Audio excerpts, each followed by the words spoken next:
อบารมีชักนำถึงอยู่แสนไกลล้ำพระธรรมไม่มีมองไม่ฟ้าเพียงดินยังทวินฝันไฟเข้าดงขมิ้นเมื่อใดอิ่มอกอิ่มใจเสมอสายทางคนดีใจน้อมอธิษฐานบารมีสิ่งดีที่ได้พบเจอเห็นชายผ้าเหลืองทุกวันฝันเพ้ออยากบวชจริงละเมอเข้าวัดบ้านคงเป็นบุญที่เคยเป็นทุนสร้างมารักผ้าเหลืองดังว่าปรารถนายึดมั่นอยากบวชทุกทีผ้าเหลืองผืนนี้ผูกพันอยู่ในใจทุกวันใฝ่ฝันถึงผ้าเหลืองกายวาจาใจสัญญาว่าไม่เสื่อมคลายหัวใจมุ่งหมายเนืองไม่มีอะไรมากันให้คุณคืนศรัทธาผ้าเหลืองบวชเป็นเรื่องใหญ่เราวันรอคอยเข้าโบสถ์ได้บวชเสียทีเป็นคนสุขเต็มที่ตามรอยความดีพระพุทธเจ้าไม่ลืมบุญคุณพ่อแม่การุณเลี้ยงเราผ้าเหลืองห่มกายคลายเศร้าพ่อเราแม่เราศรัทธาสุขใจจริงๆเป็นชายนามัตถุรัตนตยัสสะขอถวายความนอบน้อมแด่พระรัตนตรัยกราบถวายความเคารพพระมหาเถระพระเถรานุเถระเจ้าคณะพระสังฆาธิการกราบก็โอกาสพระครูวิสิตกิจจาธรที่ปรึกษาเจ้าคณะตำบลอูทองเจ้าอาวาสวัดท่าพระยาจักรขอนมัสการเพื่อนสหธรรมิกและสวัสดีน้องสามเณรเจริญพรโยมพ่อโยมแม่โยมปู่โยมย่าโยมตาโยมยายโยมลุงโยมป้าโยมน้าโยมอาญาติโยมอุบาสกอุบาสิกาผู้ฟังผู้ชมทุกท่านขณะนี้ท่านกำลังรับชมและรับฟังรายการธรรมะสำเนียงเสียงเนอ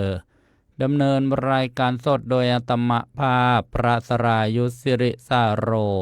พระลูกวัดท่าพระยาจากผู้อำนวยการสถานีวิทยุกระจายเสียงเพื่อการเผยแผ่พระพุทธศาสนาคลื่นสาธุเรดิโอ FM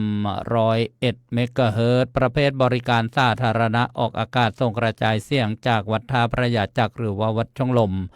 บ้านท่าพระหมู่ที่12ตำบลอูทองอำเภออูทองจังหวัดสุพรรณบุรีรหัสไปรษณีย์72160หมายเลขโทรศัพท์0625959123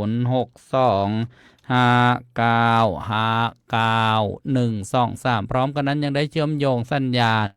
ไปยังสถานีวิทยุกระจายเสียงภาคีเครือข่ายเผยแผ่พระพุทธศาสนาหลายคลื่นความที่พร้อมกันต้องกราบขอบพระคุณครูบาอาจารย์ผู้อำนวยการผู้บริหารสถานีทุกคลื่นความที่มาณโอกาสนี้ที่จังหวัดสุพรรณบุรีรับฟังพร้อมกันอีก2คลื่นความที่ด้วยกันที่อำเภอเมืองสุพรรณบุรีคลื่นส่งเสริมพระพุทธศาสนา FM 103.75 เมกะเฮิรตซ์นะโดยสนับสนุนโดยกลุ่มคนนะหรือผลิตภัณฑ์ยาน้ำมะกรูดตาหม้อวิวัฒน์ก็อนุโมทนาและที่วัดซ้ำชุกตำบลซ้ำชุกอำเภอซ้ำชุก FM 100.25 เมกะเฮิรตซ์กราบขอบพระคุณหลวงพ่อพระครูสุวรรณวิจิตรที่จังหวัดเชียงใหม่วัดหนองกาย FM 89.25 เมกะเฮิรตซ์ FM 99.75 เมกะเฮิรตซ์อำเภอแม่แตง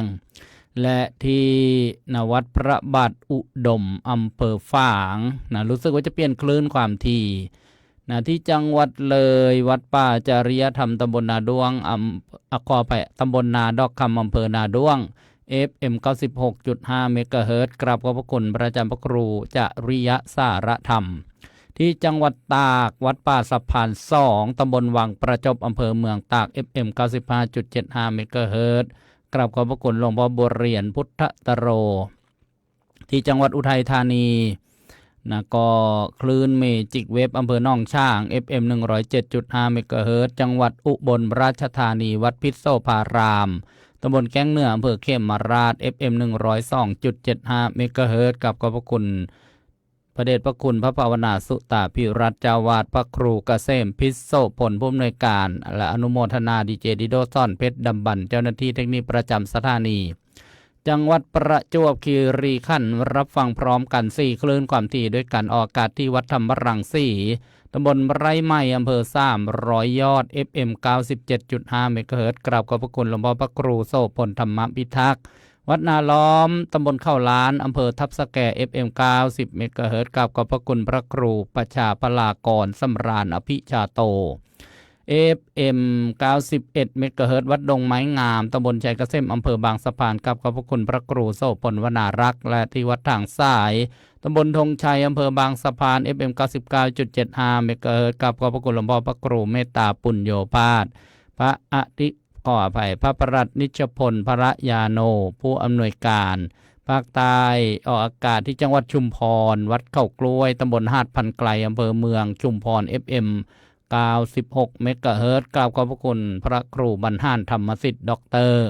และทางสื่อออนไลน์โซเชียลมีเดียไลน์แพลตฟอร์มไลน์ช่องทางของครูบาอาจารย์ไม่ว่าจะเป็นนานาสาระธรรมดีธรรมะปันสุขพระครูเกษมพิษโสผลก็กราบขอบพระคุณมาณโอกาสนี้วิทยุออนไลน์แอปพลิเคชันในระบบปฏิบัติการโทรศัพท์ Android ชื่อวิทยุพระพุทธศาสนาทั่วไทยโหลดมาติดตั้งรับฟังได้พบกับรายการธรรมะสำเนียงเสียงเนอได้เป็นประจำทุกวันตั้งแต่เวลา 14 นาฬิกาถึงเวลา 15 นาฬิกามาพบกันวันนี้ซึ่งตรงกับวันพระวันธรรมมัสวนะขึ้น8ค่ำเดือน4ปีมะเส็งวันอังคารที่ 24 กุมภาพันธ์พุทธศักราช 2569 ทักทายญาติโยมทางวิทยุกระจายเสียงทุกท่านอีกครั้งหนึ่งแล้วก็ทางสื่อออนไลน์โซเชียลมีเดียเห็นข้อความคำนมัสการก็จะได้รับรู้ว่าเป็นรอบปฐมฤกษ์รอบรายการสดจริงๆต่อจากนั้นก็อาจจะมีรอบรีลันฉายซ้ำบ้างเพื่อประโยชน์ในการสะดวกแก่การสดับและรับชมเจริญพรโยมยายน้อยกัญญาภักภูลสวัสดิ์นี่จากบรรกรูดบางสะพานประจวบคีรีขันธ์โยมนวลซี่แบโลยามเช้าที่ประเทศอังกฤษศูนย์ปฏิบัติธรรมดีเมืองแมนเชสเตอร์ประเทศอังกฤษสนับสนุนการเผยแพร่อนุโมทนาโยมกรสวยจากแกงเหนือเขมราชอุบลราชธานีบอกว่าแชร์แล้วอนุโมทนาสาธุโยมไวเด่นชัยประดิษฐ์ตลาดอู่ทองสุพรรณบุรีอนุโมทนาโยมสำราญตั้งเจริญท่าวรกิจอู่ทองโยมมลฤดีมาลุนหน่อยจากอิสราเอลก็เป็นยามเช้าที่อิสราเอลช้ากว่าประเทศไทย5 ชั่วโมงอนุโมทนาโยมนนทรีบอกว่าแชร์แล้วสาธุโยมส้มยิ่งมีชื่อจากอำเภอบ้านมีจังหวัดลพบุรีโยมมะนูนผาหาอนุโมทนาโยมพินทิพย์เด่นชัยประดิษฐ์ตลาดอู่ทองโยมสำรานบอกว่าเพลงนี้เพราะมากโยมอรพินท่าวันอนุโมทนาโยมแม่สำลีเล่าเมืองกลางอำเภอนาตาลจังหวัดอุบลราชธานีโยมคมชานมาลาจากนครนายกโยมนิ่งน้องปันจากบางปามาสุพรรณบุรีโยมปีเตอร์จากเยอรมนีโยมแม่ชีบุญเรืองทองพิกุลวัดป่าจริยธรรมอำเภอนาด้วงจังหวัดเลยอนุโมทนาสาธุโยมนภาซี่โนเนตโยมแม่ชีบุญเรืองบอกว่าแชร์แล้วโยมแดงพระมรผลอู่ทองโยมพะเยาวังกลุ่มอู่ทองเด็กเก่าเตเลส จากบางลีสองพี่น้องยมลังพันธิปาอัครภานุพัฒน์อยู่อู่ทองหลังวัดช่องลมยมเฉลียงเสื้อคำอู่ทองยมประนอมสิครินทร์วรานนท์ภูเรือจังหวัดเลยยมสุดใจแร่เพชรอู่ทองยมสุชาดาโกรธจากเยอรมนียมวัฒนากันเจียกบัญช้างสองพี่น้องยมบังออนสุภประเสริฐกรุงเทพมหานครยมกนกวันอินทานจากน้องคายยมกันใจชาวสวนอู่ทองยมยาบุญทรงพุ่มพันวงอายุ95 ปีนิยมญาอนุโมทนาอยู่วัดเขาพระอู่ทองยมเล็กภาวนาอนุโมทนายมสากรชูราอุบลราชธานียมลุงปินนาพรจากวังสะพุงจังหวัดเลยยมเฮงสุปัตตราทีปะลาบอกว่าเสียงชัดเจนยมเล็กสมพรอินอำนวยในทีมงานช่วยเรื่องงานบุญทีมงานลูกน้อยห้อยสั่งอนุโมทนาสาธุยมทิพย์วิมลยอดพรหมทองก็ช่วยกันกดถูกใจกดไลค์กดแชร์ก็เผยแผ่ธรรมะให้ธรรมะเป็นธรรมทานเหมือนการได้ให้บุญกับผู้อื่นเพราะว่าสิ่งที่ได้น้อมนำมาบรรยายก็เป็นเนื้อหาจากพระไตรปิฎกอัตถกถาพระไตรปิฎกตอนนี้ฟังกันในเรื่องของพระเจ้า10ชาติการบำเพ็ญบารมีกว่าจะเป็นพระสัมมาสัมพุทธเจ้าบารมีก็คือการกระทำการบำเพ็ญการสั่งสมเพื่อให้ข้ามพ้นจากฝั่งนี้ไปฝั่งโน้นฝั่งนี้คืออะไรฝั่งนี้ก็คือการเวียนว่ายตายเกิดเกิดแก่เจ็บตายตายก็เกิดเกิดก็แก่แก่ก็เจ็บเจ็บก็ตายนี่เรียกว่าวัฏสงสารการมุ่นวนวนเวียนหาทางออกไม่ได้ตราบใดที่ยังข้ามไปไม่พ้นฝั่งนี้นี่แหละญาติโยมถ้าข้ามไปฝั่งโน้นเราก็คือฝั่งพระนิพพานข้ามฝั่งพระนิพพานเราจะข้ามด้วยอะไรกันดีพระเจ้าโปรดสัตว์พ้นโลกโลกีเรียกว่าข้ามด้วยอะไรข้ามด้วยพระอนิจจังข้ามด้วยพระทุกขังข้ามด้วยพระอนัตตากุศลสัมปันโนการบำเพ็ญบารมีก็มีทานบารมีศีลบารมีเนคขมะบารมีปัญญาบารมีวิริยะบารมีขันติบารมีสัจจะบารมีอธิษฐานบารมีเมตตาบารมีอุเบกขาบารมี10ทัศตอนนี้บรรยายมโหสถชาดกหรือพระมโหสถบัณฑิตบำเพ็ญปัญญาบารมีญาติโยมก็ทีละตอน2 ตอนวันละเล็กวันละน้อยท่านบอกว่าการศึกษาเราเรียนเนี่ยต้องค่อยๆค่อยๆทำไปทีละช้าๆสิเนในโครงโลกนิตสิ่งที่ควรทำช้าๆ5 อย่างสิเน10ปังสิเนทนัง ก่อนอื่นต้องกราบถวายความเคารพพระอาจารย์พระครูอุบลวชิระคุณจากวัดป่าชุมชนฟ้าห้วนอำเภอสี่เมืองใหม่จังหวัดอุบลราชธานีเมตตาทักทายมาบอกว่าวันนี้คลื่นพระพุทธศาสนา FM 88.75 เมกะเฮิรตซ์ถ่ายทอดเสียงถ่ายทอดสดรายการธรรมะสำเนียงเสียงเนอกราบขอบพระคุณเป็นอย่างสูงครับท่านพระอาจารย์พระครูอุบลวชิรคุณมีโอกาสจะได้ไปเยี่ยมยามเพราะว่าท่านพระอาจารย์พระครูนี้ทำงานเกี่ยวกับการเผยแผ่พระพุทธศาสนาจักมาพานำชาวพุทธประเทศศรีลังกานำมาบรรพชามาอุปสมบทมาประพฤติปฏิบัติธรรมเรียกว่าหลายปีทำสถานีวิทยุกระจายเสียงนี่ก็25 ปีเป็นรุ่นหนึ่งรุ่นแรกใน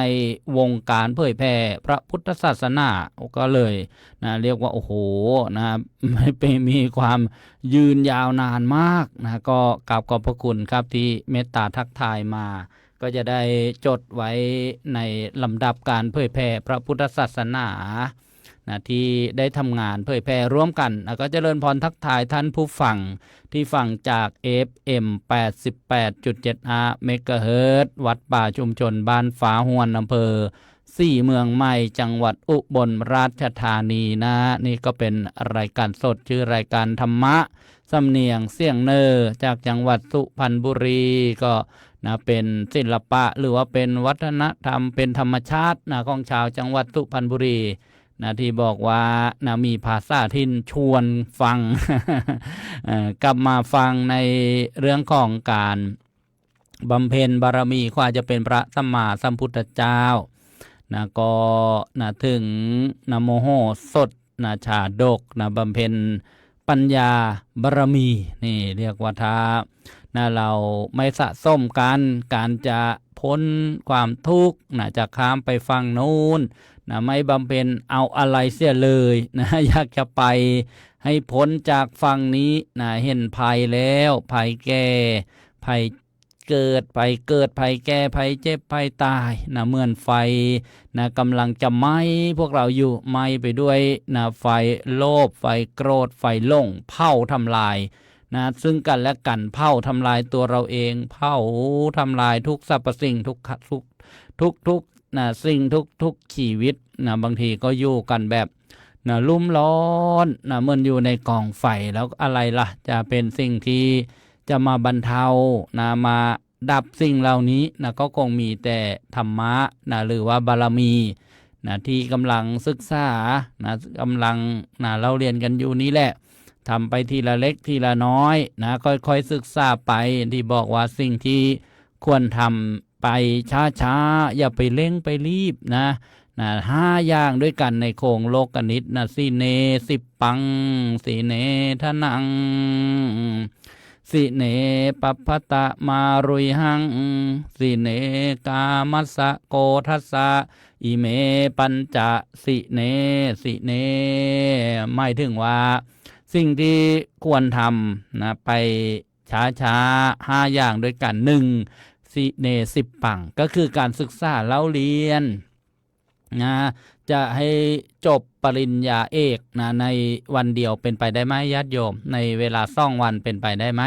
เพราะฉะนั้นนะสีเนสิบปังนะค่อยๆนะเรียนไปเรานี้โอ้โหวันแรกเราไปโรงเรียนโยมยังจำได้เปล่าบรรยากาศนะสมัยเด็กอนุบาลผู้ปกครองพาไปโรงเรียนนะก็มีหลายระดับด้วยกันนะระดับอนุบาลนะระดับก้อนวัยเดี๋ยวนี้ก็มีก้อนวัยด้วยนะก้อนอนุบาลนี่นะนะก้อนวัยนะก้อนเกณฑ์อะไรอย่างเงี้ยนะโอ้โหกว่าจะนะจำได้กอไก่ข้อไข่นะกว่าจะเขียนได้เนี่ยนะก็เลยเรียกว่ากว่าจะอ่านออกเขียนได้เนี่ยนะต้องใช้เวลาเพราะฉะนั้นเนี่ยการศึกษาเนี่ยนะให้พ้นช้านะแต่เราก็ต้องค่อยๆนะศึกษาฝึกฝนนะเรียนรู้กันไปเพราะฉะนั้นนี่นะการจะพ้นทุกข์นะจะไปเร่งรีบเร่งรัดนี่มันก็นะไม่ถึงเวลาเนี่ยมันไม่ได้เหมือนกันนะญาติโยมนะไม่ได้เหมือนกันจะเอาใ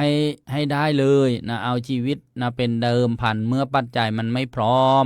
นะก็ได้อยู่นะได้เสียชีวิตไปตามความปรารถนา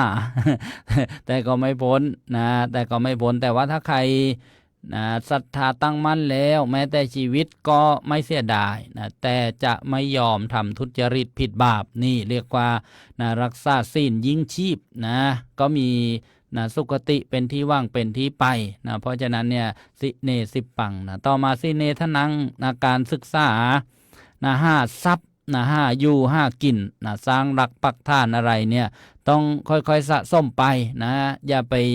อยากรวยทางรัฐอยากรวยไวนะอยากรวยทางรัฐอยากรวยไวนะโดยการทุจริตผิดหนทางนะกินสิ้นบาทคาดสิ้นบนนะช่อส่งบังศาสตร์ช่อราดบังหลวงนะวันใดวันหนึ่งถ้าเกิดนะผลกรรมนะหรือวิบากกรรมนั้นมันตามทันเราก็จะได้รับความทุกข์ความเดือดร้อนถูกจองจำทำโทษถูกดำเนินคดีตามกฎหมายนะเรียกว่าหนีนะความจริงไม่พ้นนี่กฎแห่งกรรมไม่ได้นะเมื่อตายไปแล้วก็ต้องไปชดใช้กรรมนะเกิดไปใหม่ชาติหน้าก็ตกต่ำต้อยโอ้ไหลบุญไหลวาสนาไหลบารมีเนี่ยเรียกว่านะค่อยๆทำไปในนะสุจริตนะหรือในสัมมาชีพนะสัมมาอาชีโวนะสัมมากัมมันโตสัมมาวายาโมเนี่ยเรียกว่าพักเพียรชอบเลี้ยงชีพชอบนะประกอบอาชีพชอบก็คือถูกต้องดีงามนะไม่ทุจริตผิดกฎหมายไม่ทุจริตผิดช่องศีลธรรมนะนี่เรียกว่าค่อยๆหาทรัพย์ไปนะสิเนปัปพตะมารุยห่างการขึ้นภูเขานะต้องทำช้า นะภูเขาที่สูงขึ้นเร็วเป็นยังไงเล่านะก็จะหมดแรงซะก่อนบางทีก็นะเกิดอุบัติเหตุนะลื่นถลายตกหล่นไปได้ค่อยๆเดินนะไปอย่างมั่นคงนะเหมือนเส้นทางชีวิตถ้าเราปรารถนาที่สูงเราก็ต้องนะค่อยๆนะเดินไปอย่างมั่นคงนะขึ้นสู่ที่สูงเหมือนเพศของบรรพชิตเพศนักบวชท่านบอกว่าเป็นอุดมเพศอยู่ที่สูงอยู่บนหัวคนเพราะฉะนั้นการขึ้นสู่ที่สูงเนี่ยต้องขึ้นไปทีละช้าๆอย่าไปรีบนะถ้ารีบเป็นยังไงนะก็เจ้ากิเลสมันไม่สงบไม่ระงับนะยังไม่ได้ถูกขัดถูกกำจัดพอขึ้นไปสูงเนี่ยต้องพบกับอะไรมากมายนะลาภสักการะนะผู้คนเสียงสรรเสริญชื่นชมต่างๆทำให้ล่งไปได้นะทำให้ประมาทไปได้ตกลงมาได้ล้วงแอบเลยเนี่ยเห็นไหมนะข่าวนะมากมายอรหันต์จัดตั้งอริยะจัดฉากนะดูดีดูดีแต่ว่านะยังไม่ถึงนะก็เป็นการเสแสร้งแกล้งทำนะทำทรงไปอย่างนั้นนะนี่เรียกว่าขึ้นสู่ที่สูงช้านะสโลบัสชัวนะไหมนะรถบรรทุกใหญ่ๆก็ยังมีเกียร์นะสำหรับขึ้นที่สูงที่ชันนะมันไม่เร็วหรอกก็เรียกว่าเกียร์สโลมันต้องไปอย่างสโลค่อยเป็นค่อยไปนะเพราะฉะนั้นขึ้นสู่ภูเขาที่สูงเนี่ยต้องสิเนนะสิเนช้าๆอย่าไปรีบนะเดี๋ยวเหนื่อยหมดแรงแข้งลาค่าอ่อนก็ล้มลุกคุกคานตกข้าวตกเหวไปได้นี่ญาติโยมต่อมาสิเนกามัสสะนะการเสพกามนะการบำรุงบำเรอนะรูปรสกลิ่นเสียงนะที่เราชอบดูชอบฟังนะชอบชิมชอบกินชอบสัมผัสอะไรเนี่ยนะต้องค่อยๆนะอย่าไปกระพ่ำกระพรวดกินมากเป็นยังไงนะการเสพกามทางลิ้นนะไม่ใช่ว่าจะร่วมรับนอนระหว่างชายยิ่งอย่างเดียวก็คือเจ้านะกิเลสตัณหานะกามกิเลสอย่างเงี้ยญาติโยมชูชกเป็นยังไงนะไม่ค่อยบำรุงบำเรอด้วยกามกินก็ไปท้องแตกใช่ไหมกินมากก็ท้องแตกหรือนะสิเนกามัสสะเนี่ยความรักนะต้องดูกันนานๆอย่านะรักไวรักง่ายนะแล้วก็น่ายกันเร็วนะปัจจุบันเนี่ยมันก็มีแก๊งนะที่เขาเรียกว่าโรแมนต์สแกมนะหลอกให้หลักนะหลอกให้รักชักให้ใครเนี่ยนะเราก็จะมาหลอกลวงนะหวังนะทรัพย์สินเงินทองให้โอนเงินโอนอะไรกันนั่นนะญาติโยมนะก็เป็นปัญหาขึ้นมาได้เพราะฉะนั้นเนี่ยดูกันนานๆทำความรู้จักกันนานๆสิเนกามัสสะเนี่ยนะสัก10 ปี20 ปีนะ30 ปี40 ปี50 ปีถ้ายังเหมือนเดิมอยู่เนี่ยไม่มีเรื่องมายืมเงินนะไม่มีเรื่องมารบกวนอะไรก็นะค่อยนะไปในทางที่น่าจะใช้ได้นะหรือนู่นแหละอายุ99 ปีนั่นนะค่อยตกค่อยแต่งกันนะนี่เรียกว่าสิเนกามัสสะนะตำน้ำกินนั่นนะค่อยมารวมห่อลงโลงกันพอดีแล้วนะรวมห่อลงโลงพอลงส่งเข้าเรือนห่อก็ส่งเข้าโลงไปเลยนะจบกันชาตินี้ ส้มปรารถนาต่อมาสิเนนะกามัสสะแล้วก็โกทัสสะความโกรธนะความโกรธนี่อย่าให้โกรธเร็วอย่าให้ขึ้นเร็วนะอารมณ์โกรธเนี่ยใครนะโกรธง่ายวูบวาบเนี่ยนะในสภาวะร่างกายมันจะปั้นป่วนญาติโยมนำให้เป็นโรคขึ้นมาได้การควบคุมการเผาผลาญการควบคุมน้ำตาลต่างๆเนี่ยโรคภัยไข้เจ็บมันจะถามหานะถ้าคนที่นะมีจิตใจนะเช่นยกตัวอย่างความโกรธอะไรนิดอะไรหน่อยก็โกรธนะโรค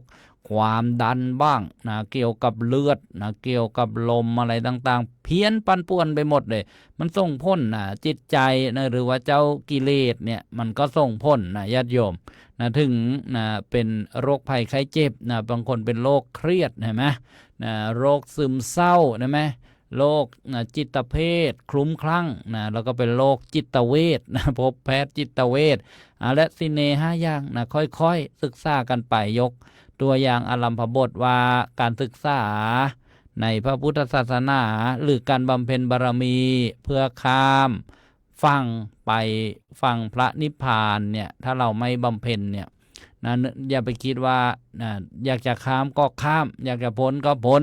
นะเรายังไม่ได้บำเพ็ญอะไรเลยยังไม่ได้สะสมอะไรเลยนะไล่ตั้งแต่ทานศีลเนกขัมมะมาเป็นบารมี10 ทัศเป็นต้นกลับมาฟังเนื้อหาสาระกันดีกว่าญาติโยมเดี๋ยวจะใช้เวลาเนิ่นนานไปในเรื่องของนะพระเจ้า10 ชาตินะมาถึงพระชาติที่5โมโหสถชาดกหรือโมโหสถบัณฑิตบำเพ็ญปัญญาบารมีวันนี้มาถึงตอนที่9และนะเมื่อวานตอนที่8นะในเรื่องของนะบุตรนะหญิง2 คนนะแย่งลูกกันนะแล้วก็เรื่องของได้กลุ่มนะหญิงคนหนึ่งมีได้นะเป็นกลุ่มมาแล้วก็ถูกขโมยนะก็ตัดสินโดยโมโหสถบัณฑิตนะเรื่องของบุตรก็ยิ่งนะแย่งลูกกันนางยักษินีตัดสินโดยโมโหสถบัณฑิตวันนี้นะก็มาฟังนะเรื่องของคนเตี้ยนะชื่อโคละการนะกาละก็ได้โคละกาละนะคนเตี้ยแล้วก็มีผิวดำด้วยนี่บรรยากาศในสมัยนั้นนี่นะก็มีชายนะคนหนึ่งที่มีลักษณะนะเตี้ยแล้วก็ผิวดำชื่อโคละการเนี่ยเขาทำงานนะเรียกว่าไม่ขี้เกียจนะทำงานอยู่7 ปีกว่าจะได้ภรรยานะหรือว่าเมียนะคนเตี้ยผิวดำนี่เขาก็มีเมียเหมือนกันนะภรรยาเขาชื่อว่าทีฆะตาล่านะทีฆะตาล่านะวันหนึ่งนี้นะนายโคละการเนี่ยนะก็เรียกนะภรรยามาวันนี้นะเจ้าจงทำขนมที่มันน่ากินหน่อยดินะขนมที่ควรเคี้ยวนะนางภรรยาคนนี้ก็ถามว่าแกจะไปไหนแล้ววันเนี้ยนะสามีที่เป็นคนเตี้ยผิวดำก็บอกวันนี้ข้าจะไปเยี่ยมพ่อเยี่ยมแม่นะจะไปเยี่ยมบิดามารดานะภรรยาก็ห้ามวันนี้แกจะไปว่างอะไรในพ่อในแม่เนี่ยนะคือจะไปเอาอะไรจะไปได้สมบัติอะไรเนี่ยดูดิกว่าคนที่เป็นเมียนะพูดกับสามีอย่างนี้เลยนะไม่เคารพนะสามีไม่เคารพพ่อแม่สามีพ่อผัวแม่ผัวใช่ไหมทีนี้นายโคราการผู้เป็นสามีก็สร้างบอกแกจงทำขนมซึ่ง3 ครั้งด้วยกันนะนี่เรียกว่าตติยัมปิสร้างอยู่3 ครั้งแล้วก็เตรียมเสบียงที่จะเดินทางนะไปเยี่ยมพ่อเยี่ยมแม่นะเรียกว่าจากกันมาตั้งหลายปีแล้วก็มีของฝากต่างๆนะที่จะเดินทางไปด้วยนะขนมนมเนยต่างๆไปกับภรรยานะญาติโยมเขาก็เดินทางกันไปนะตามเส้นทางต่างๆเนี่ยนะแล้วทีนี้นะพอจะไปถึงนะในระหว่างทางเนี่ยก็มีแม่น้ำนะแม่น้ำหนึ่งนะที่นะมีน้ำไหลน้ำเนี่ยถ้าเป็นน้ำตื้นกับน้ำลึกเราจะดูยังไงญาติโยมนะน้ำนิ่งเนี่ยจะไหลลึกใช่ไหมนะน้ำลึกเนี่ยมันจะไหลแบบนิ่งๆถ้าน้ำตื้นเนี่ยมันจะไหลแบบรุนแรงใช่ไหมทั้ง2 คนพวกเมียนะก็บอกว่าเป็นคนขี้คร้าดนะไม่กล้าลงน้ำไม่กล้าข้ามน้ำนี่เองนะก็จะทำยังไงล่ะก็ยืนนะรออยู่ริมฝั่งแม่น้ำนั่นแหละแล้วในขณะเดียวกันนั้นก็มีนายชายเข็นใจคนหนึ่งชายเข็นใจก็คือไม่ใช่เศรษฐีนั่นเองชายคนนี้ชื่อนายทีฆะปิตินะแปลว่าในตัวสูงนะหรือว่าในสั้นล่างยาวในล่างยาวตัวสูงใช่ไหมนายคนนี้ก็เดินนะเลียบมาตามริมฝั่งแม่น้ำนะฝั่งเดียวกับนายนะโคละการเนี่ยนายเตี้ยแคระดำเนี่ยนะแล้วก็ภรรยาของเขาใช่ไหมทีนี้ก็มาเจอนะซ่องสามีภรรยาเนี่ยนะก็เลยถามว่าเนี่ยนายนะน้ำเนี่ยนะแม่น้ำเนี่ยมันตื้นหรือไงหรือมันลึกนายทีครับปิติเนี่ยในตัวสูงล่างยาวก็รู้อยู่แล้วว่าเนี่ย2 คนพ่อเมียนะน่าจะเป็นคนที่นะขี้ขาดขี้กลัวต่อแม่น้ำนะก็เลยแกะตอบไปว่านี่แม่น้ำนี่มันลึกเรือประมาณเลยนะโอ้โหนอกจากลึกแล้วเนี่ยนะก็ยังมีปลาร้ายก็มีเยอะด้วยนะปลาร้ายเช่นเราเคยดูสารคดีใช่ป่ะญาติโยมนะทางแอฟริกานะมันจะมีปลาพันธุ์หนึ่งชื่อว่าปลาปิรันย่าฟันมันนี่คมมากเลยนะบางครั้งเนี่ยในประเทศของเราเนี่ยอาจจะมีคนที่ชอบสัตว์เลี้ยงแปลกๆนะเอามาเลี้ยงนะโยมก็คอยดูสังเกตดูปลาที่มันมีฟันแหลมๆนะโอ้โหเขาเรียกปลาร้าย กินแหลกลานหมดเลยสัตว์น้ำปลาแม้กระทั่งคนลงไปในแม่น้ำเนี่ยถ้ามีฝูงปลานี่อยู่นะแป๊บเดียวนะกัดกินหมดเลยนะเพราะฉะนั้นเนี่ยถ้าเห็นใครเอามาเลี้ยงนั้นต้องแจ้งเจ้าหน้าที่นะแล้วก็อย่าเอาไปปล่อยลงในแม่น้ำตามธรรมชาตินะมันเป็นปลานักล่านะกินสัตว์น้ำต่างๆเนี่ยเรื่องพวกนี้เราก็ต้องศึกษานะเช่นบางคนเนี่ยใจบุญสุนทรทานนะจะไปปล่อยปลานาเขียงหรือซื้อมาปล่อยในสระน้ำของวัดก็ดีนะแต่ไม่รู้ว่าปลาอะไรควรปล่อยปลาอะไรไม่ควรปล่อยเนี่ยแม่ญาติโยมปลาที่ไม่ควรซื้อมาปล่อยในตามแหล่งน้ำในบ่อน้ำเนี่ยยกตัวอย่างที่ปัจจุบันที่ประเทศไทยเนี่ยก็คือปลาดุกนะปลาดุกนี่มันเป็นปลานักล่าปลาทำลายธรรมชาตินะอย่าไปซื้อมาปล่อยบางคนนี่ไปซื้อปลาดุกมาปล่อยนะบางคนนี่ไปซื้อกบมาปล่อยในกลางแม่น้ำแม่น้ำย่อยนะแล้วก็ถ่ายนะลงโซเชียลวันนี้ได้ปล่อยกบแล้วมันจะรอดไหมล่ะญาติโยมนะกบมันก็อาจจะโดนปลาอื่นกินในกลางแม่น้ำใหญ่ส่วนเจ้าปลาที่ชื่อดุกเนี่ยมันก็จะไปกินไข่ปลากินหมดแหละนะทำลายระบบนิเวศก็ประกินกะว่าปลาใดควรปล่อยปลาใดไม่ควรปล่อยนะประเทศไทยนี่ก็มีเจ้าปลาหม้อคางดำเข้ามาอีกนะก็ไม่ควรปล่อยเหมือนกันก็นายลั่งยาวนี่ก็เลยแกล้งซ่องสามีภรรยานี่บอกว่าน้ำเนี่ยมันลึกแล้วก็มีปลาร้ายชุกชุมด้วยนะแล้วสองคนพวกเมียแล้วก็เลยถามว่าสหายแล้วเราจะข้ามไปอย่างไรเล่านายสั้นลั่งยาวนี่ก็บอกว่าเราเนี่ยอยู่แถวนี้รู้จักคุ้นเคยกับพวกจระเข้แล้วก็มังกร มีสัตว์หลายเยอะปลาหลายจระเข้มังกรสัตว์เหล่านี้มันไม่ทำอะไรเราหรอกสองสามีภรรยานี้ก็เลยบอกว่านี่สหายจงพาเราข้ามไปทีเจ้าชายที่ชื่อว่าทีครับปิติลั่งยาวตัวสูงเนี่ยก็บอกว่าได้แล้วสองสามีภรรยาก็บอกว่าเดี๋ยวจะแบ่งของกินให้ของกินขนมนมเนยให้พอชายคนนี้กินจนอิ่มแล้วก็ถามว่านี่สหายจะให้เราเนี่ยพาใครข้ามไปก่อนนายโคลการเจ้าคนที่ตัวเตี้ยผิวดำแคระเนี่ยก็เลยตอบว่าเอาภรรยาของข้าพเจ้าไปก่อนก็ละกันเดี๋ยวเราจะข้ามไปทีหลังกับนายนี่แหละชายลั่งยาวนี่ก็รับคำแล้วก็ให้นางทีฆะตาล่าเนี่ยขึ้นคอไปขี่คอไปแล้วก็ถือเสบียงไปด้วยถือของฝากทั้งหมดละลงข้ามแม่น้ำกันไปพอไปได้หน่อยหนึ่งเนี่ยนายตัวสูงเนี่ยเขาก็แกงน้ำจริงๆมันตื้นใช่ไหมจะทำมันยังไงให้ดูว่าน้ำนี้ลึกก็เลยแกงย่อตัวย่อตัวลงไปทีละน้อยทีละน้อยเหมือนเดินข้ามไปแล้วน้ำมันลึกลงใช่ไหม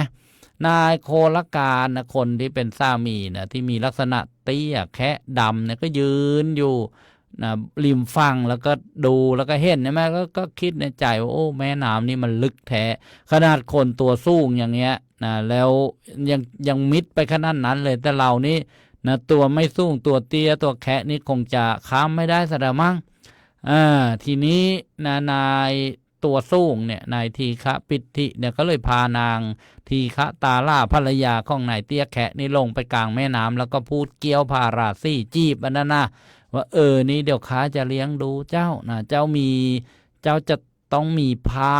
นุ่งผ้าห่มเครื่องประดับที่สวยสดงดงามบริบูรณ์มีทาสมีทาซี่ทาซ่าแวดล้อมมีคนรับใช้ใช่ไหมนายโคลการตัวเตี้ยคนนี้กับผิวดำเนี่ยจะไปทำเลี้ยงดูอะไรแกเจ้าเนี่ยเจ้าจะมาอยู่กับข้าเถอะทีนี้นางภรรยาของคนตัวเตี้ยนี่กับนางทีฆะตาล่าพอได้ฟังคำของนายทีฆะปิติในตัวสูงใช่ไหมก็ตัดสิเนห้าในสามีของตนตัดได้เหมือนกันสามีที่อยู่กินกันมาเนี่ยพอถึงมาพบชายคนใหม่มันก็ตัดสิเนห้าได้โอ้โหนี่ญาติโยมมีจิตปฏิพัทธ์ต่อนายตัวสูงในขณะนั้นเนี่ยก็เลยตอบนายตัวสูงไปว่าถ้านายไม่ทิ้งฉันก็จะทำตามคำของนาย เรียกว่าตกลงตบปากรับคำกันนายตัวสูงก็พูดว่าข้าจะเลี้ยงดูนางทีนี้ขอทั้งสองคนเนี่ยข้ามไปถึงฝั่งโน้นแล้วเขาบอกว่าก็ชื่นชมซึ่งกันและกันชมกันไปชมกันมานายโคลการสามีผู้ตัวเตี้ยแล้วก็ดำนี่กล่าวว่าอยู่ฝั่งนี้บอกรอก่อนสองคนนั้นตัวสูงกับภรรยาก็นั่งกินข้าวกินขนมนมเนยกันต่อหน้าต่อตาเลยกับสามีผู้ดูแลดูยืนดูอยู่ฝั่งนี้พอเขากินอิ่มแล้วก็พากันลีกหนีไปเดินต่อไปทีเนี้ยคนตัวเตี้ยชื่อโคลาการพอเห็นดังนั้นแล้วก็โอ้โห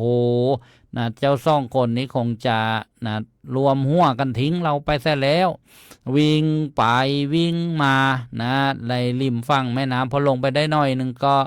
กลับขึ้นมาอีกเพราะว่าความกลัวน้ำลึกกลัวสัตว์ร้ายกลัวจระเข้กลัวมังกรกลัวปลาร้ายใช่ไหมพอลงไปอีกหน่อยนึงก็ขึ้นมาอีกก็กลัวอีกแต่ทีนี้ด้วยความโมโหความโกรธคนทั้งสองภรรยาที่นี่ตามในตัวสูงมันนั้นเข้าไปแล้วก็เลยโดดลงไปในแม่น้ำว่าเอาตายเป็นตายนี่แรงของความโมโหพอลงไปในแม่น้ำจริงๆจึงรู้ว่าแม่น้ำนี่มันตื้นนี่ว่าก็เดินข้ามไปเลยแล้วก็ตามคูที่ว่าภรรยาของตัวเองนั่นที่ไปกับนายตัวสูงที่ครับพิธิเนี่ยพอทันไปทันเหมือนกันทั้งสองคนนั้นก็กล่าวต่อว่ากันไอ้โจรร้ายมึงจะพาเมียกูไปได้นายตัวสูงก็บอกว่าไอ้ถอยแคระเตี้ยร้ายเมียมึงอะไรเล่านี่มันเมียข้าอะไรอย่างเงี้ยแล้วก็ผลักไส้คอนายโคลการในตัวเตี้ยไปนายโคลการนี่ก็จับมือภรรยาชื่อนางทีฆะตาล่าเนี่ยกล่าวว่ารอก่อนเองจะไปไหนกันข้านี่ทำงานมาตั้ง7 ปีจึงจะได้เองมาเป็นเมียก็ทะเลาะกันแล้วก็ทะเลาะกันในทีฆะพิธิในตัวสูงลั่งยาวเนี่ยทีนี้ทะเลาะกันไปทะเลาะกันมาเสียงก็ดังมาเพราะอยู่ใกล้ๆกับศาลาของพระโมโหสถบัณฑิตใช่ไหมล่ะคนทั้งหลายก็มาประชุมกันก็มีเรื่องมาให้โมโหสถบัณฑิตเนี่ยที่จะได้ตัดสิน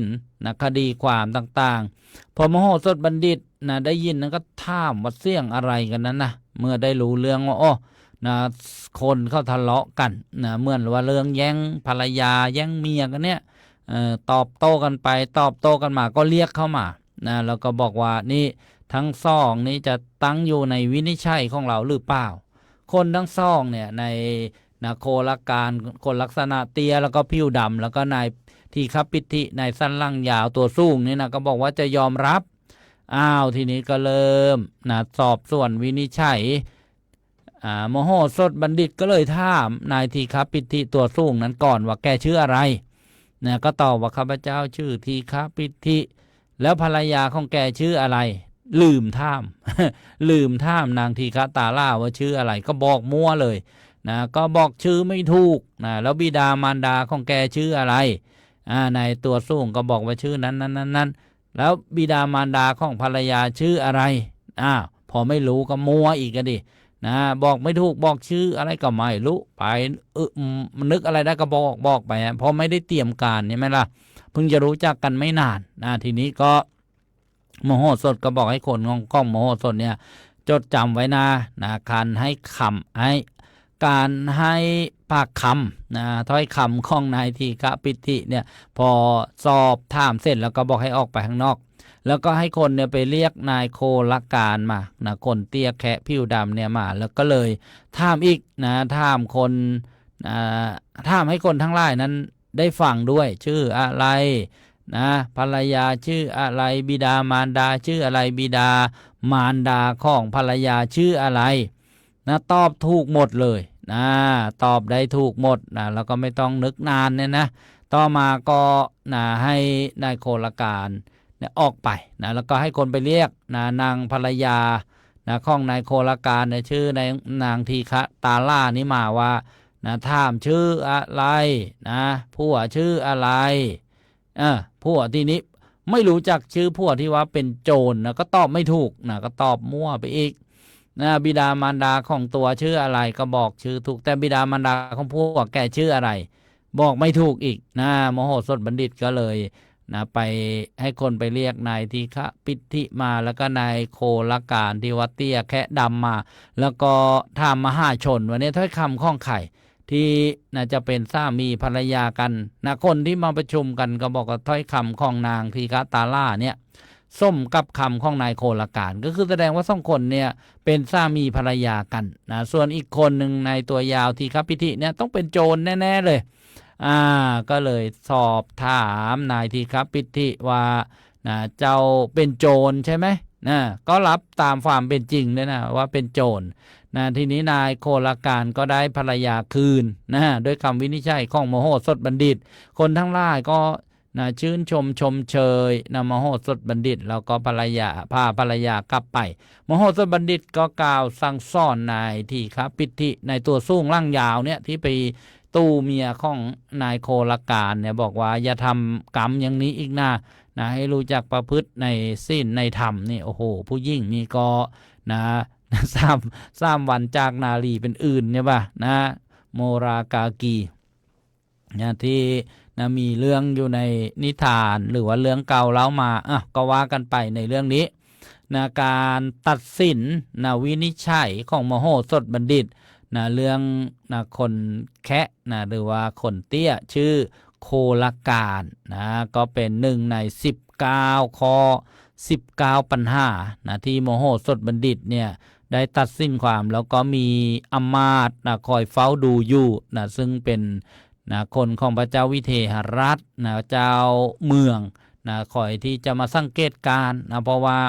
รอเวลาที่จะได้นะเชิญมโหสถบัณฑิตเนี่ยเข้าสู่ราชสำนักนะ19เรื่องมีเรื่องชิ้นเนื้อเรื่องที่1เรื่องโคเรื่องที่2เรื่องเครื่องประดับเป็นปองๆเรื่องที่3เรื่องกลุ่มดายเป็นเรื่องที่4เรื่องบุตรเป็นเรื่องที่5เรื่องขนเตี้ยชื่อโคลการนี่เป็นเรื่องที่6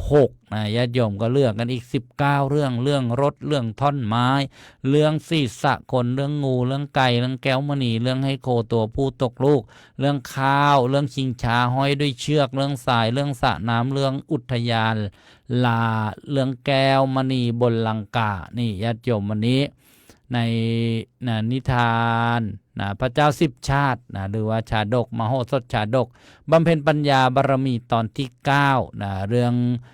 คนเตี้ยผิวดำก็พอสมควรแก่เวลาอนุโมทนาญาติโยมที่ติดตาม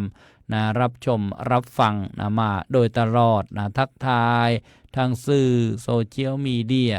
ทุกท่านที่เข้ามารับชมรับฟังช่วยกันกดถูกใจกดไลค์กดแชร์ท่านที่ฟังจากสถานีวิทยุกระจายเสียงจะโทรศัพท์เขาร่วมรายการก็สามารถโทรมาได้หมายเลขโทรศัพท์0625959123เป็นทั้งแอปพลิเคชันบ้านเขียวก็คือ LINE พร้อมเพย์แล้วก็เบอร์โทรด้วยส่งข้อมูลได้ส่งข้อความได้อนุโมทนาโยมเคโอจากฝรั่งเศสก็มารับชมรับฟังอนุโมทนาโยมนีรัชวันรักผ้าสุขร้านพรชัยอิเล็กทรอนิกส์ตลาดอุทองวันนี้มาถวายภัตตาหารเพลแล้วก็มาเห็นว่ากำลังเตรียมจะไปขนเสาวิทยุเตรียมรถบรรทุก6ล้อใหญ่เพราะว่ามีสถานีวิทยุที่เลิกกิจการที่จังหวัดสระบุรีที่อำเภอวังม่วงถวายเสาส่งวิทยุที่ได้บอกกับญาติโยมว่าวัดท่าพระยาจักรในได้อนุญาตคลื่นวิทยุ4คลื่นกำลังดำเนินการตั้งเสาก็เลยให้พระไปกับรถได้รับความอนุเคราะห์จากเจนู LED เสียสวงศิรภพละพัฒรดาวสุชัดแก้วนี่ได้ให้รถบรรทุกไปก็จัดเตรียมประยมก็มาถวายเพลแล้วก็รวมถวายค่าน้ำมันรถ 1,000 บาทอนุโมทนาโยมนีรัชวันรักผ้าสุขร้านพรชัยอิเล็กทรอนิกส์เจริญพรแม่ชีนิดมัตการค่ะสาธุก็ โอ้ยอาจารย์นี่ไปไหนจะไหนโอ้โห อนุโมทนา จ้าจ้าอาจารย์ไม่ได้หยุดเลย วันนี้ทีแรกก็ว่าจะไปสระบุรี แต่พระบอกว่าเดี๋ยวไปเองอาจารย์ไม่ต้องไปนะก็เลยไม่ได้ไป โอ้โหอาจารย์ไม่ได้หยุดเลย โยมให้ดีหรือยัง หายดีแล้วอาจารย์ อ้าวอนุโมทนา โดนไปฉีดยาฆ่าเชื้อ9 เข็ม โอ้โห น้ำเกลือ9 ขวด โอ้ ถึงได้ยุบมา อ๋อ ไม่งั้นเดินไม่ได้อาจารย์ทั้งสองข้างเลย อ๋อ ดีแล้วดีแล้ว เลยโยมอาจารย์เป็นไงมั่ง ก็ยังอยู่ยังเดินไม่ได้ แกยังกินข้าวได้ใช่ไหม ยังกินข้าวได้ยังให้ใจอยู่ แหม่อาจารย์ละพูด แต่กินข้าวไม่ได้ไม่ให้ใจนั่นก็เรียบร้อยนะ โอ้ยบอกจะโทรก็อาจารย์ได้ยินในวิทยุว่าอาจารย์ไปโน่นไปนี่ไม่ได้หยุดเลย ก็ไปเทศน์ไปแสดงธรรมนะ จ้าจะโทรก็อาจารย์ แล้วก็เอามาเปิดวิทยุให้โยมฟังกัน จ้าฉันก็เปิดนี่เปิดไว้วัดทางสายอ่ะอาจารย์ อ๋อวัดทางซ้ายนะ ดีแล้ว จ้ามันใกล้หน่อยหนึ่ง ชัดมากจะได้ชัดเจน จ้า อนุโมทนา แล้วโยมแม่ล่ะแข็งแรงไหม โยมแม่ก็แข็งแรง แต่ก็ยังเดินไม่ได้สะดวก มันก็อย่างนั้นแหละอาจารย์เนี่ยพอมีอายุแล้วก็ เหมือนกันทุกคนแหละอาจารย์ ก็ธรรมดาสังขาร จ้ะ การปรุงแต่งธาตุสี่ขันธ์ห้า จ้า มีความแก่เป็นธรรมดา มีเจ็บเป็นธรรมดา มีตายเป็นธรรมดานะ มันเป็นธรรมดา จ้า ถ้าใครไม่ธรรมดานั้นไม่เป็นสิ่งเหล่านี้มันก็ไม่ธรรมดาไง อนุโมทนานะ จ้าจ้า เจริญพรแม่ชีนิด มาตรการ โทรมาทักทายจากวัดดอนยางอำเภอบางสะพานจังหวัดประจวบคีรีขันธ์นะอนุโมทนาทางสื่อออนไลน์ใช้ชื่อมัดซีสยามนะโยมแต้วกิดาวันสายทองโยมเสียนเกลียงทิพย์โยมเกศินีไมนุษย์โยมสังวานแจ้งเนนโยมอรพินเกตนาคบอกว่าอยู่ที่จังหวัดหนองบัวลำพูทักทายอนุโมทนาสาธุเจริญพรโยมตำลี นมัสการเจ้าค่ะ สาธุนาตาลเป็นยังไงบ้าง ร้อน ร้อนแล้ว ร้อนแล้วกันโอนปัจจัยไป200เจ้านี่จ้ะ อนุโมทนาทำบุญอะไรบ้าง บุญ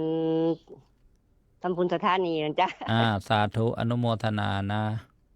จ้า ได้บุญร่วมกันนะสา จ้า ธุเจริญพร สาธุจ้า เมื่อวานอนุโมทนาบุญกับโยมชุยชาวละหารนะดอนเจดีนะร่วมบุญนะสร้างเศร้าสถานีนะ4 วัดด้วยกันนะ5 วัดนะวัดละ400นะ2,000 บาทอนุโมทนาที่ได้บอกว่ากำลังนะสร้างสถานีใหม่นะของวัดท่าพระยาจักรนะที่ได้บอกว่าได้รับอนุญาตนะเมื่อเช้าก็โอนปัจจัยค่าทำท่านเศร้านะที่วัดภูจวงอำเภอบ้านไร่จังหวัดอุทัยธานี 18,000 บาทนะแล้วก็ทำเรื่อยๆแหละเดี๋ยวก็จะเบิกนะค่าช่างค่าอุปกรณ์นะนู่นนี่นั่นนะโดยประมาณก็เศร้าก็ 100,000 บาทแล้วก็ยังมีอาคารอีกนะแล้วก็อุปกรณ์แอร์นะไฟฟ้านะเครื่องส่งต่างๆนะท่านใดมีศรัทธา สร้างสร้างวัดในอากาศสร้างธรรมเจดีย์นะฮะให้ธรรมะเป็นธรรมทานก็สามารถมาร่วมบุญกันได้นะญาติโยมที่บอกไปแล้วว่างบประมาณ4สถานีเนี่ยก็ประมาณ3 ล้านบาทท่านใดจะทำทั้งหมดเลยเจ้าเดียวก็อนุโมทนา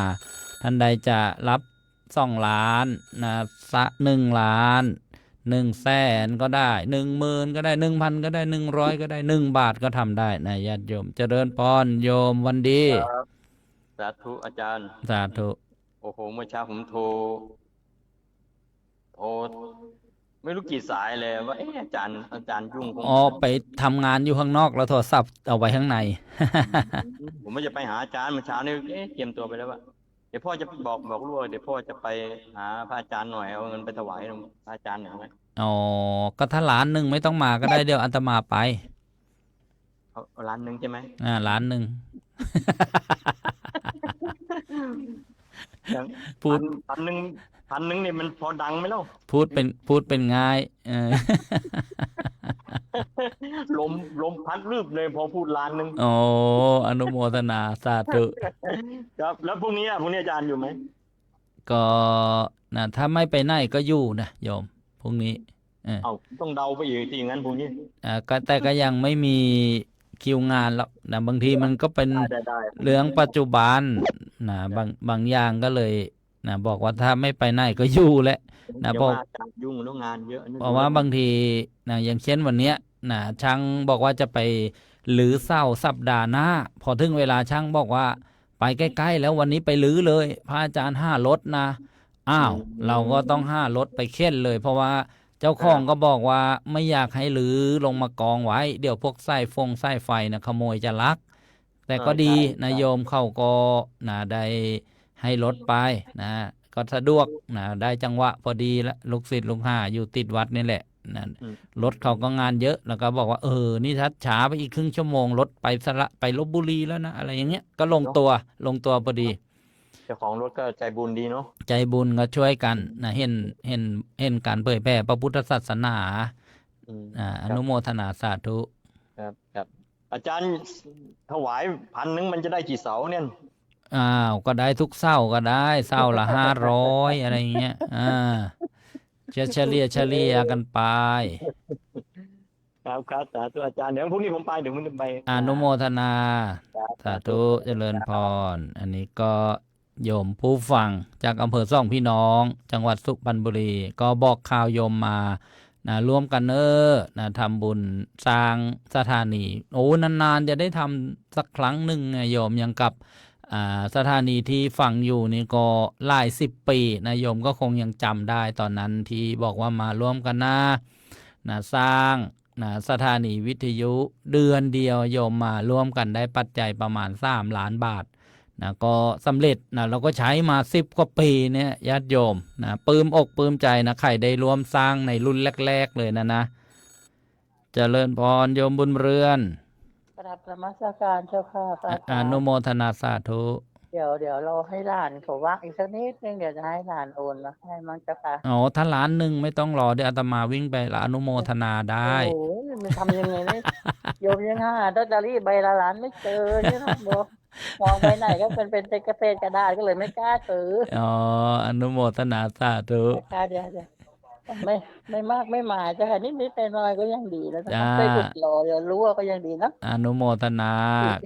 ขาดบาทหนึ่งก็นับ1 ล้านไม่ได้นะ เจ้าค่ะเจ้าค่ะ นับได้แต่990,000 พรุ่งนี้เรือนนี้อะไรเนี้ยเจ้าค่ะเดี๋ยวได้ อนุโมทนาบอกข่าวอาตมาก็ทำไปตามสติปัญญาเนี่ย บางคนบางท่านก็บอกว่าเราเนี่ยมันโลภนะมี ทำไปแล้วเจ้าค่ะทำไปเรื่อยๆ ก็บอกไม่ได้โลภหรอก เดี๋ยวมัน นะเรามีชั่นทะนะเราเห็นว่าทำได้ก็ทำเขาให้ทำก็ทำ เจ้าค่ะค่อยเป็นค่อยไปเจ้าค่ะ มันทำในสิ่งที่คนอื่นทำได้ยากนะ เจ้าค่ะเจ้าค่ะ ถ้าเราไม่ทำแล้วใครจะทำ นี่ใครทำได้เราก็อนุโมทนานะเราทำได้เราก็เห็นว่าเป็นประโยชน์นะอย่ามาคิดว่าเราโลภนะบางคนก็พูด มันไม่ใช่การโลภ พูดโดย มันเป็นการ โดยไม่คิด เป็นวามเพียรนะเจ้าค่ะ คนพูด วาม โด เพี ย ร ไม่คิดมันก็มีนะมันก็ แบบ มี นี้เขาเรียกว่าความเพียรเจ้าค่ะอุตสาหะเจ้าค่ะ คน พยา แล้ว ยาม แต่มุมมอง ค่อยเป็นค่อยไป แล้วแต่มุมมองบางคนก็ ใช่ พูดแล้วก็เขาก็ลืมนึกไปว่าเข้าเนี่ย ที่อยู่ได้ทำงานได้นะก็เราก็ช่วยหลายสิ่งหลายอย่าง ใช่ นะ ค่ะใช่ค่ะเอาก็สวัสดีน้องแววแล้วก็ อนุโมทนา ญาติ ทุกค ญาติ น ทำทั้งหลายด้วยเจ้าค่ะคุณปาคุณอะไรนะ นั่ คุ น ณ น่ะ เรื่องพร ฟัง คุณ กัน สมหญิงคุณ สาธุสาธุ อันเดอร์ทุกคนเลยเจ้าค่ะ อนุโมทนานะ มาสการเจ้าค่ะ สาธุคืนวันนี้นะรายการเสี่ยงธรรมจากสมัชชาส่งไทยในสหรัฐอเมริกา ก็มีรายการนะทุกวันอังคารแล้วก็วันพุธค่ำคืนวันนี้หัวข้อวันสำคัญพระพุทธศาสนาควรให้ค่าให้ความสำคัญ เวลาที่ประเทศไทยนะ20 นาฬิกานะหรือว่า2 ทุ่มแล้วก็ที่สหรัฐอเมริกานะ5 นาฬิกานะหรือว่านะตี5นะที่แคลิฟอร์เนีย2 โมงเช้าที่นิวยอร์กบ่าย 1 โมงที่อังกฤษนะบ่าย 2 โมงที่ยุโรปก็คือแถวฝรั่งเศสเยอรมนีเจริญพรโยมป้าแถว กราบนมัสการอาจารย์ต้นค่ะ สาธุ แล้วก็ทุกรูปเลยค่ะที่ครอบครัวนานาสารธรรมนะคะโยมพระแถวฟังซ้ำแล้วซ้ำอีก ธรรมะเนี่ยต้องฟังซ้ำ ค่ะฟังเรื่อง AI นะคะแหมพระครูเกษมกับท่านหมีภูกับพระครูสมพรนะพูดแล้วไม่ต้องเกาหัวเลยค่ะ หัวเราะอย่างเดียว ดีแล้วอนุโมทนาสาธุ พูดท่านพูดแหมได้กินใจดีจริง ๆ เลย และอาจารย์ต้นก็บรรยายได้หูแสบร้อนดีจริง ๆ อ้าวไม่ใช่สีม้านะ ธรรมะ ธรรมะนั่นแหละค่ะ เอ โอ้โห อ โยมแถวแล้วฟังไปก็หัวเราะไปแหละ ฟังเมื่อคืน อนุโมทนา ค่ะก็ประจวบร้อนจังอาจารย์ตอนนี้โยมแถวไม่รู้จะคุยอะไรแล้วเนี่ยยังไม่ได้รายตังค์ไปช่วยสถานีเลย เดี๋ยวก่อน ไม่เป็นไรนะโมทนาเป็นการฟังก็โดยได้ร่วมกันนะ ค่ะเดี๋ยวก่อน ยังไม่ได้ออกไปไหนเลยเนี่ย สาธุ ค่ะเดี๋ยวโยมแถวเอาแค่นี้ก่อนแล้วมั่งเดี๋ยว อ่า ญาติโยม เจริญพร ค่ะ นะเป็น ประจวบร้อนมากเลยอาจารย์ อ่า ร้อนไหมสุพรรณน่ะ อุทองสุพรรณก็ร้อนนะแดดดีนะ โอ้โหร้อนโยมแถวร้อนจังเนี่ยอยู่ใต้ร่มไม้ข้างบ้านเนี่ย อ๋อเดี๋ยวอาจจะมีฝนตกก็ได้นะถ้าร้อนๆมากๆเนี่ย ค่ะให้ตกมาเถอะซะ มะพร้าวจะได้งาม ค่ะนี่ก็คนสอยไม่มาสอยให้สักทีโยมประแถวขี้เกียจตามแล้ว เจริญพร ค่ะเดี๋ยวโยมประแถวก็จะไลน์ไปช่วยค่าไฟค่าอะไรมั่ง สาธุเจริญพร ค่ะนมัสการทุกรูปเลยเจ้าค่ะขอให้พระอาจารย์มีแต่ความสุขนะคะ ทุกรูปเลย เจริญพรสาธุ ค่ะ แล้วก็ประชาสัมพันธ์ท่านใดจะไปกราบสังเวชนียสถานทั้ง4 ตำบลประเทศอินเดียเนปาลพิเศษสังกัสสะเมืองสังกัสสะที่พระพุทธเจ้าเสด็จลงจากดาวดึงส์เทวโลกสวรรค์เมืองอัคคราชมีทัชมาฮาลเมืองหลวงนิวเดลีของอินเดียระหว่างวันที่20 ถึง 31 มีนาคมญาติโยม12 วัน 11 คืนพระภิกษุสามเณรแม่ชีท่านละ 40,000 บาทไปกับบริษัทท้องฟ้าถั่วถูกต้องตามกฎหมายแล้วก็ญาติโยมทั่วไปท่านละ 42,000 บาทติดต่อมาได้นะญาติโยมเจริญพร ฮัลโหล 2 โล 24เจริญพร เบอร์ใครอ่ะ อ้าวจะโทรไปไหนล่ะ นมัสการอาจารย์ต้น จ้าออกอากาศอยู่ คนรอไม่ใช่ ฉันว่าเสียงแปลกๆแล้วทีนี้ฉันว่ามาจะโทรหาอาจารย์ต้นเลยฉันนั่งฟังโทรศัพท์อยู่นี่ อ๋อ มันเสียงมันตอนกันได้อะอาจารย์ เสียงวิทยุมันจะช้ากว่าในโทรศัพท์ ถ้าเราฟังโทรศัพท์เราต้องไม่ฟังวิทยุนะ โอ้ฉันนั่งฟังอยู่ทีนี้ว่าอนุโมทนาบุญกับที่เขาทำบุญทุกเสียงทุกสายที่ว่าเขาทำบุญเนี่ยเมื่อเช้านี้ก็ทำบุญมาก็อนุโมทนากับโยมที่ใจบุญทุกคนนะ แต่ทีนี้ว่าไม่ทันเอฟซีโยมยายน้อยที่อยู่บ้านกูแต่ฉันอยู่หนองยะป้องบ้านกูเถียงกันนี่เลยจ้ะอ๋อน้องยะป้องกับ อนุโมทนาบุญ สาธุสา หน ธุ องยะป้องบ้านกูนี่นะไม่ใช่หนองยะป้องเพชร อ๋อแต่ก็เสียงคนเพชรอ่ะ จ้ะแต่ว่าพ่อเขาเอาขี่จักรยานมาตั้งกับฉันเกิดแล้วพ่อเขาเอามาอยู่ที่บ้านกูเนี่ยทำ โอ้ แก่เนี่ย นี่พอขี่จักรยานไปตะบางเกิดภาษาเพชรก็ยังเตะตามไปด้วยนะ จริงๆที่ทางถนนแดงๆอ่ะ แล้วทีนี้อยู่จักรยานคันโตๆนั่นน่ะเขามาตั้งนั่นเลยมาโตที่นี่อะจ้ะ โอ้โตที่นี่ แต่ภาษาก็ยังไม่ลืมเพชรนะ หรือไม่เพราะว่าพอหลงเจอคนเพชรด้วยกันนะยิ่งกว่านี้อีกแต่บุญใดกุศลได้เนี่ยอาจารย์ต้นบอกเมื่อเช้านี่วันนี้ถ่ายทอดสดจริงเนี่ยเพราะว่าเป็นวันพระเนี่ย บุญใดกุศลใดนั้นหลวงพ่อไม่ตีนะบอกนะมานะ จ้าสาธุจ้า หลวงพ่อไม่ตีวัดทางซ้ายนะ มาก็จ้าเดี๋ยวไปวัดก็จะชิมก็เนี่ยวันที่2เนี่ย อ๋อนั่นแหละจ้าสาธุถ้าเขานิมนต์ก็หมานะนิมนต์หมานะถ้าเขาหมานะถ้าเขานิมนต์ไปอ่ะ อนุโมทนาเด้อจ้าสาธุจ้าทักทายจ้าเจริญพร ชื่อ ชื่ออะไรอะเนี่ยชื่ออะไรอะเนี่ย ชื่อกัญญา กัญญานามสกุล นามสกุลเทียนชัย จะได้รู้จะได้จดไว้ จ้า สาธุ เนี่ยนามสกุลเทียนชัยแหละแต่นี้ว่าโยมยายน้อยทักทายก่อนในเอฟซีเขาว่าเอฟซีอาจารย์ต้นจ้า จ้าสาธุจ้าเจริญพรสาธุ สาธุกราบนมัสการ สา จ้า ธุโยมใจใหญ่น้อยคุ้นเคยการไปอินเดียมาร่วมคณะกันมาอูทองร่วมงานบุญอยู่วัดทางซ้ายนี่นะโยมก็นะได้คุ้นเคยกันนะอนุโมทนานะ วันนี้นะอนุโมทนาบุญนะโยมสวัยโยมนีที่ว่าร้านพรชัยร่วมค่าน้ำมันลด 1,000 บาทไปเข็นเศร้าแล้วก็โยมวันเพ็ญคำพิมาบุตรนะมาจากบ้านดอนสะอำเภอพนมทวนร่วมบำรุงสถานีวิทยุปัจจัย500 บาทเมื่อวานโยมพิชิตค้าข้าวนะแล้วก็ร้านพิชิตค้าข้าวปทุมมาศค้าข้าวนะโยมพิชิตพานุมาตรวิวัฒน์แล้วก็ครอบครัวร่วมบำรุงสถานีวิทยุปัจจัย500 บาทอนุโมทนาสาธุการโยมยังได้ถวายอั่งเปานะซองแดงนะถวายพระเมื่อวานแล้วก็บอกว่าถวายโยมพ่อโยมแม่ด้วยมอบให้โยมพ่อโยมแม่ด้วยบางวันก็นะให้ข้าวให้ขนมก็อนุโมทนาญาติโยมนอกจากทำบุญกับอาตมาแล้วทำบุญกับโยมพ่อโยมแม่อีกนะก็เป็นน้ำจิตน้ำใจนะก็ขออนุโมทนามาถึงช่วงท้ายของรายการก่อนจะจบรายการก็อนุโมทนากับขอบบุญขอบคุณครูบาอาจารย์ผู้บริหารสถานีนะทุกคลื่นความถี่ที่ได้เมตตาเอื้อเฟื้อเชื่อมโยงสัญญาณแล้วก็นะคารวะญาติโยมผู้อำนวยการผู้บริหารสถานีเจ้าหน้าที่เทคนิคประจำสถานีทุกท่านแล้วก็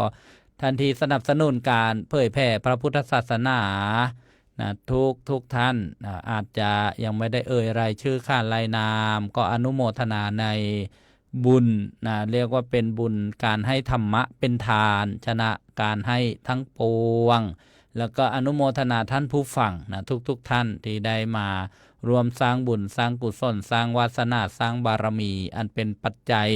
นะเป็นเหตุที่จะทำให้มีสติปัญญาญาณจนถึงขั้นได้นะบรรลุนะโลกุตตรธรรมนะมีมรรคผลนิพพานเป็นเบื้องหน้าอนุโมทนานะทั้งวิทยุกระจายเสียงทั้งสื่อออนไลน์นะรายการธรรมะสำเนียงเสียงเนอวันนี้ก็ขอจบไว้แต่เพียงเท่านี้ก็ความสุขความเจริญจงบังเกิดมีแก่ทุกท่านเป็นปัจจัยถึงความพ้นทุกข์คือพระนิพพานขอเจริญพร